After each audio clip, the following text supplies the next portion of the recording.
Hello everyone, welcome to another episode of my channel the united frontier.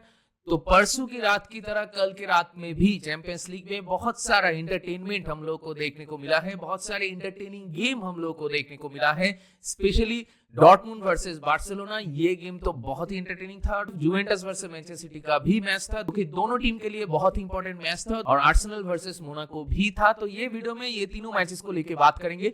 तो बिना time खराब किए चल इस वीडियो को शुरू करते हैं। सबसे पहले बात कर लेते हैं डॉर्टमुंड वर्सेस बार्सिलोना जो मैच था उसको लेके। तो देखिए, रियल मैड्रिड और अटालांटा के बीच जो मैच था, कुछ उस तरह का ही मैच हम लोग को देखने को मिला है फ्रॉम डॉर्टमुंड वर्सेस बार्सिलोना। ये भी बहुत ही एंटरटेनिंग था एंड इन द एंड कोई भी ये मैच जीत सकता था, लेकिन at the end Barcelona got the victory. लेकिन वहां पे obviously you have to give credit to Barcelona. पहली हाफ की अगर मैं बात करूं तो डॉर्टमुंड कुछ ऐसी स्ट्रेटेजी लेके आए थे कि बार्सिलोना हाई लाइन खेलते, हमें उनको वहीं पे ब्रेक करना होगा, उसी हाईलाइन को एक्सप्लॉइट करके हम लोग को गोल मारने की कोशिश करना होगा। यही क्लियर कट स्ट्रेटेजी था। और दूसरी तरफ डॉर्टमुंड के अगर आप प्लेयर्स को देखें तो दे वर मोर पेसी। इन दैट सेंस उनका ये स्ट्रेटेजी एग्जीक्यूट करना लॉजिकल लगता है और उस हिसाब से ही वो लोग मैच में खेल रहे थे। पहले हाफ में हाँ एक ऑफसाइड था, लेकिन पहली हाफ की अगर मैं बात करूं, पहले हाफ भी बहुत एंटरटेनिंग था, लेकिन पहले हाफ गोललेस था। लेकिन सेकेंड हाफ में जाते हुए जो एंटरटेनमेंट का लेवल है वो और भी ज्यादा एलिवेटेड हो जाता है। और राफिनिया, मतलब what a phenomenal season he is having, मतलब one of the best players right now in the world. Raphinha जैसे खेल रहा है और उसी के साथ जो इंपॉर्टेंट चीज है वो ये कि जितने भी सारे बड़े मैचेस है, बिग मैचेस, वहां पे राफिनिया स्टेप अप कर रहा है और वहां पे राफिनिया गोल मार रहा है, असिस्ट दे रहा है। आप देखिए बायर्न म्यूनिख के साथ हुआ, रियल मैड्रिड के साथ हुआ, कल जो एक इंपॉर्टेंट मैच था डॉर्टमुंड के साथ, उस पे भी उसने स्टेप अप किया।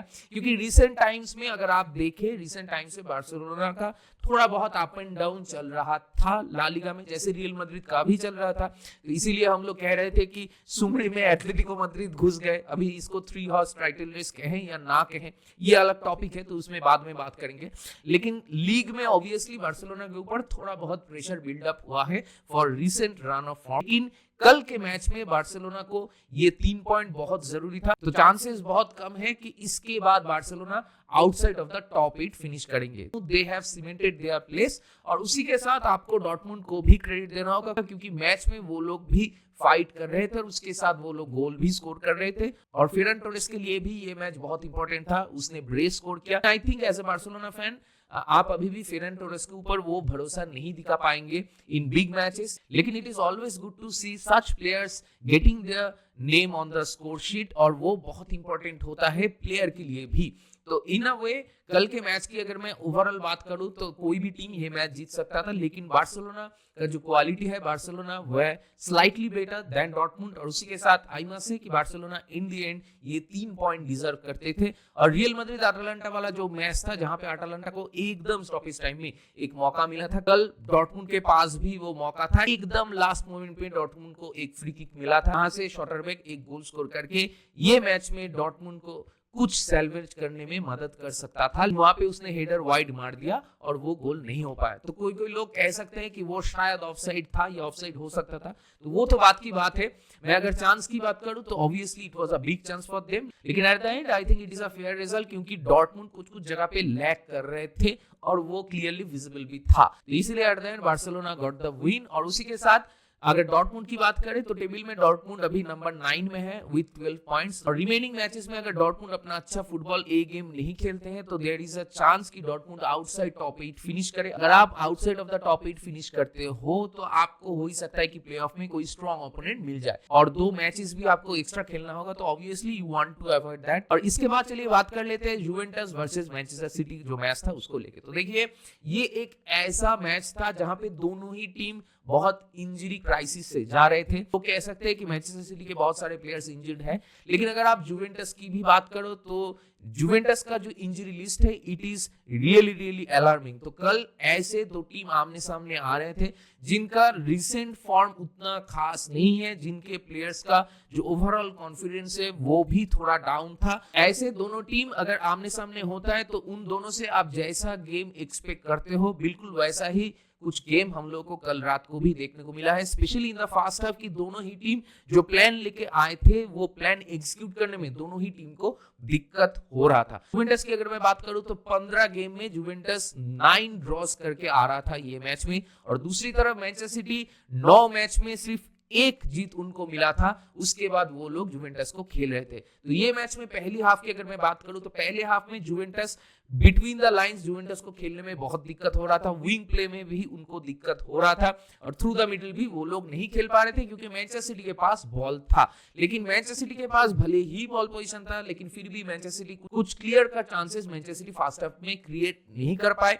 दूसरी तरफ मैनचेस्टर सिटी सिर्फ बॉल पोजीशन ही होल्ड कर रहे थे। इसका मतलब ये नहीं कि गेम उनके कंट्रोल में था, क्योंकि जुवेंटस को जब भी ब्रेक मिल रहा था जुवेंटस थोड़ा बहुत कुछ चांसेस क्रिएट करने की कोशिश कर रहे थे और देखने में अच्छा लग रहा था, इसलिए क्योंकि दे वर क्विकर ऑन द बॉल। तो पहले हाफ कुछ ऐसा ही इवन गेम हम लोग को देखने को मिला फ्रॉम बोथ द टीम्स। दोनों ही टीम कुछ खास चांसेस क्रिएट नहीं किए थे और दोनों ही टीम अच्छे डिफेंड कर रहे थे। तो सेकंड हाफ में जब मैच चालू होता है तो सेकंड हाफ में भी मैनचेस्टर सिटी वही सिमिलर अप्रोच लेके आते हैं फील्ड पे कि हम लोग मैच को कंट्रोल करेंगे, हम लोग बॉल पोजीशन गिव अप नहीं करेंगे और उसके साथ हम लोग चांस क्रिएट करने की कोशिश करेंगे। और जुवेंटस का प्लान था कि हम लोग मैनचेस्टर सिटी को बॉल रखने देंगे, लेकिन हम लोग जब भी मौका मिलेगा तब काउंटर अटैक करने की कोशिश करेंगे, क्योंकि सेकंड हाफ में मैनचेस्टर सिटी और ज्यादा हाई लाइन खेल रहा था। और इस सीजन में बहुत बार ही ऐसे हम लोग को देखने को मिला है कि मैनचेस्टर सिटी कभी कभार मैच पे ज्यादा हाई लाइन खेलने के चक्कर में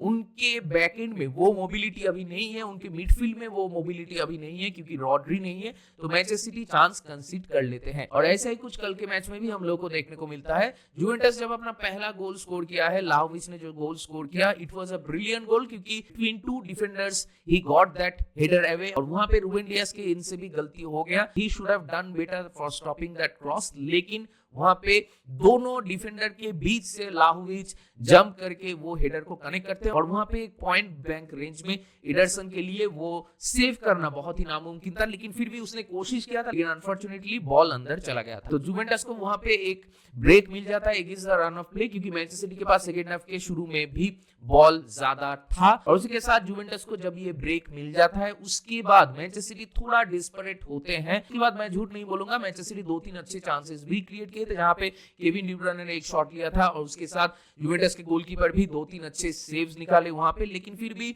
ओवरऑल अगर मैं बात करूं तो मैनचेस्टर सिटी की शॉट ऑन टारगेट 3 था, तो आप सोच सकते हो कि मैनचेस्टर सिटी गोइंग अफ्रंट इतना ज्यादा क्वालिटी अभी लैक कर रहे हैं। भले ही उनके पास क्वालिटी इंडिविजुअल्स है बहुत ज्यादा, भले ही उनका इंजरीज है, लेकिन फिर भी जो प्लेयर्स अवेलेबल हैं उनके पास भी बहुत ज्यादा क्वालिटी है, उनके पास भी वो इंडिविजुअल क्वालिटीज है जिसके दम पर वो मैच जीता सकते हैं। लेकिन अगर कलेक्टिव फुटबॉल की बात करें, टीम गेम की बात करें, तो वहां पे मैनचेस्टर सिटी कॉन्फिडेंस लैक कर रहे हैं और वहां पे Manchester city short of ideas भी लग रहा है कि मैनचेस्टर सिटी के कुछ चांसेस जब सेव हो गए उसके बाद फिर से काउंटर पे जुवेंटस अपना दूसरा गोल भी स्कोर कर देता है और coming from the bench Weston McKennie वहां पे एक बढ़िया सा गोल स्कोर कर देते हैं। वहां पर भी जुवेंटस का जो बिल्डअप प्ले था इट वाज परफेक्ट और उसके साथ गोल का जो क्वालिटी था इट वाज ऑसम, और वहां पे एडरसन कुछ नहीं कर सकता था और मैनचेस्टर सिटी सडनली 2-0 डाउन हो चुके थे। उसके बाद और भी ज्यादा डेस्परेशन आ गया था मैनचेस्टर सिटी के फुटबॉल में, लेकिन Manchester city eight the and उतना भी ज्यादा थ्रेटनिंग नहीं लग रहे थे,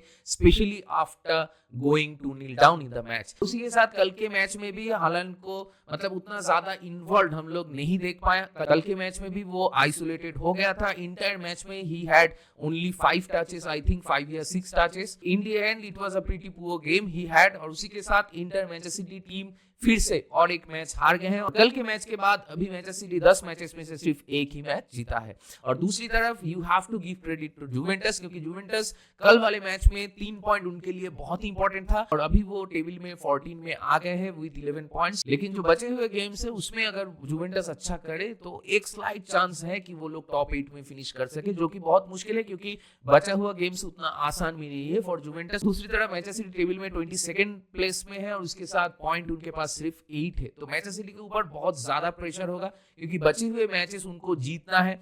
और एक चीज है कि बचे हुए मैचेस जब होगा उसके बीच आपका जनवरी ट्रांसफर विंडो है, तो हो सकता है कि मैनचेस्टर सिटी कुछ प्लेयर्स को खरीद ले उसी दौरान और उसके बाद थोड़ा बहुत जो इश्यूज है उनको फिक्स करने की कोशिश करे। तो अभी भी लॉट कैन हैपन, लेकिन for the time being Manchester city के ऊपर प्रेशर बहुत ज्यादा है। और कमिंग संडे में मैनचेस्टर डर्बी है, तो हम लोग का भी फॉर्म उतना कुछ खास नहीं है और हम लोग को भी पता नहीं है कि what to expect from our team. हम लोग को मालूम ही नहीं है कि हम लोग एग्जैक्टली कैसे खेलेंगे अगेंस्ट मैनचेस्टर सिटी। तो ये एक बहुत ही एक अनसर्टेनिटी भरा मैच होने वाला है। बहुत दिन के बाद एक ऐसा डर्बी होगा जहां पे दोनों ही team Manchester City and Manchester United are struggling.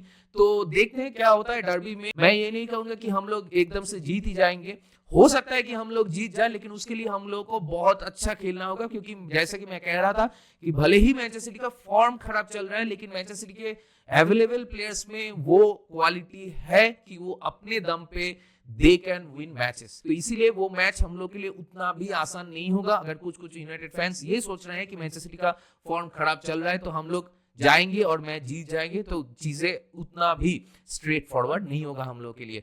तो देखते हैं वो मैच में क्या होता है। इसके बाद चलिए बात कर लेते हैं आर्सेनल वर्सेस मोनाको का जो मैच था उसको लेके। तो देखिए आर्सेनल अभी टेबल में नंबर 3 में आ चुके हैं कल वाले मैच जीतने के बाद। और कल वाले मैच में I must say it was a very comprehensive victory for Arsenal. और उसी के साथ उनका गेम बहुत दिन के बाद देख के अच्छा लगा, क्योंकि कल वाले मैच में वो उतना ज्यादा पैसिव नहीं थे कि हम लोग को कॉर्नर के ऊपर ही डिपेंड करना है, वहीं से ही हम लोग को गोल स्कोर करना है। They were actually playing good और वो फ्लूइडिटी दिख रहा था। और Saka also had a brilliant game और इसी के चलते साका ने ब्रेस भी स्कोर किया और उसके बाद काई हैवर्ट्स को भी गोल मिला। काई हैवर्ट्स के लिए वो गोल बहुत ही इंपॉर्टेंट था, क्योंकि बहुत दिन से उसका परफॉर्मेंस थोड़ा बहुत अप एंड डाउन हो रहा था। और उसी के साथ अगर मैं ओवरऑल मैच की बात करें तो it was deserving win for Arsenal. अगर आप नंबर ऑफ चांस क्रिएशन देखें या फिर शॉट्स ऑन टारगेट देखें, उसी के साथ एक्सजी देखें, तो सारी चीजें आर्सेनल के फेवर में ही था। एंड इन द एंड उन लोगों को वो 3 पॉइंट मिला।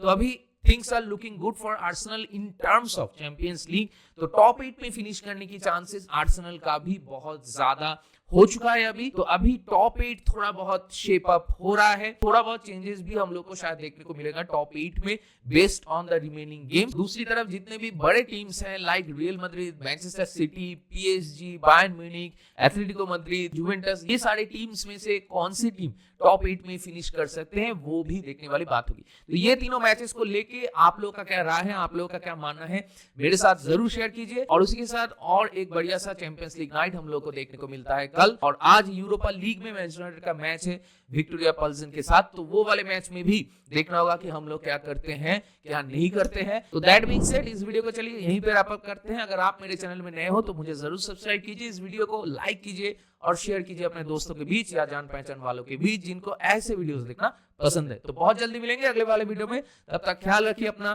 Take care, goodbye, glory glory Manchester United and keep the red flag high.